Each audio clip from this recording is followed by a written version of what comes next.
I trusted her with everything. Not just the big things people warn you about, but the quiet ones. My mornings, my routines. The way I planned my future around the sound of her breathing beside me. My time, my heart, my money. She used to joke that love was about sharing.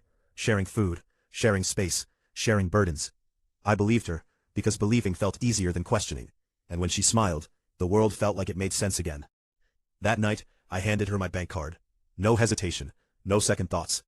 She said she needed it just for a little while, to move things around, to fix something. She kissed my cheek and promised it was temporary. I smiled like a fool in love.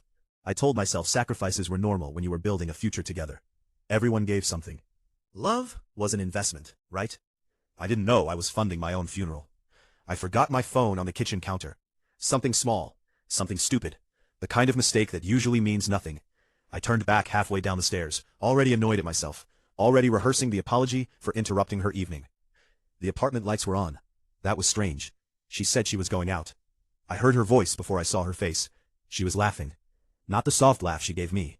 Not the tired one at the end of long days. This laugh was sharp, excited, free.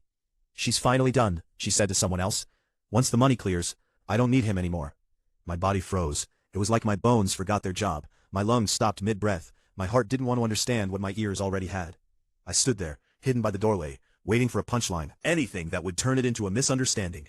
Nothing came. Instead, she kept talking. Casual, cruel, as if she were discussing the weather. I walked in. The room went quiet. She looked at me, surprised for half a second, then calm. No panic, no guilt, just calculation. That's when I knew it was real. I asked her why. My voice cracked. I hated that part most.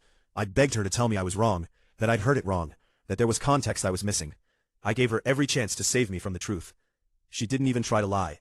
"Love doesn't pay," she said. "Money does." The words landed heavier than any slap. Years collapsed into that single sentence. Every promise, every late night, every plan we ever made. I stepped back. That's when I saw the knife. It was already in her hand. I felt the pain before I fully understood what was happening. Sharp, cold, like the air leaving my body all at once. My legs gave out, and the floor rushed up to meet me. I remember thinking how quiet it was. No dramatic music, no screaming, just the sound of my own heartbeat slowing down. As I fell, she leaned close. Her voice was steady, almost gentle. "Poor men die easily." That was the last thing I heard. The ceiling blurred. The lights stretched into nothing. My thoughts scattered, slipping through my fingers like sand.